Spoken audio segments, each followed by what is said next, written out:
Howdy everyone, welcome to a brand new series. I wanted to take this time to address why I decided to start a devlog series on my channel, and why I think it can be beneficial or interesting for my usual audience, which I assume to be video game nerds and chiptune enthusiasts. So, this year, 2023, is my senior year as an audio student at Shenandoah University. By the end of it, I will have my bachelor's in collaborative audio arts. That's cool, right? Wrong! I just started my senior project this year, which has been a brewing, up-and-coming idea since my sophomore screening. Now think for a second here. If this series is called Devlogs, can you guess what my senior project is going to be? If you guessed making a video game, that is correct. A good question to ask now is, bag of notes. Didn't you just say you're an audio student, but you're making a video game for your senior project? that's correct. Good job for listening. Allow me to introduce you to a recent accomplishment of mine that spurred on this gnawing incentive to get into video game creation. The interface you're looking at belongs to a software called Wise. Wise is a sound engine I became certified in during my 3-week independent study, which happened over the January term. Now, this software isn't just for video games, it also is useful for interactive media, but for clarity's sake, let's stick to video games since that's what I'll be using it for. And so how does Wise tie itself into video game development? Well, what I should add about Wise is that it is a cross-platform sound engine. We can render audio, physics, and graphics for video games on platforms like Unity, Unreal, Godot, and so on. You see this sprite jumping? When the sprite itself was integrated into, let's say, Unity, a programmer had to create an event that recognized input from the player, leading to the jumping action. What's important about this event created by the programmer is the name. Let's jump back over to Wise. Wise is capable of connecting to the platform a game is being run on, and it can provide a capture log of all the things going on in a game. We call what the capture log shows us game calls. The lines of code you see are messages transmitted from the game Wise is connected to, telling me about what has occurred in-game. These can be things like the player sprite jumping.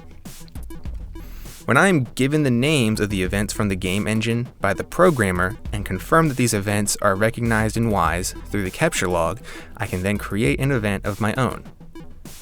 By naming an event created in Wise the same name as the event recognized from the game engine as a game call, we give Wise the ability to receive the event accordingly.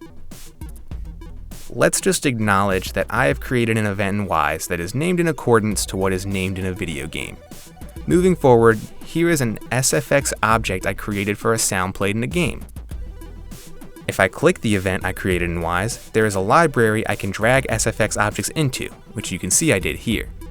Now, there are a few more steps, but in short, I can export this event through a sound bank and into the game, making it so that when the player jumps, the sound that was created from Wise has been implemented into that jumping action. Gaming programmers would usually have to program all this audio jim jam. However, by using Wise, they can hand off the responsibility to yours truly. Plus, Wise has lots of useful tools that can create a really cool soundscape for a video game.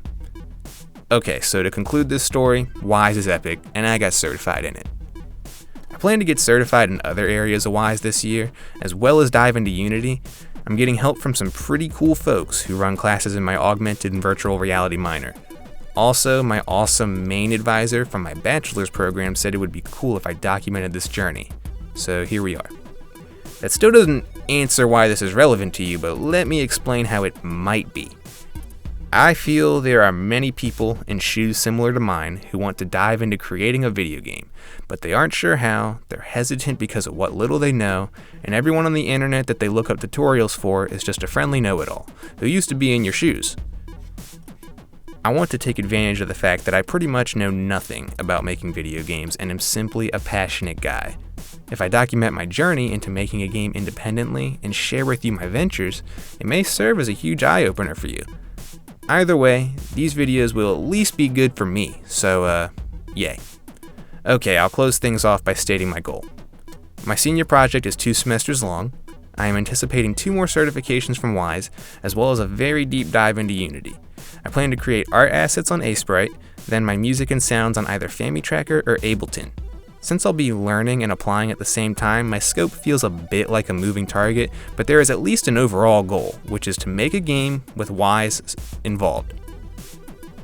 Thanks for listening. I'll see you in the next video.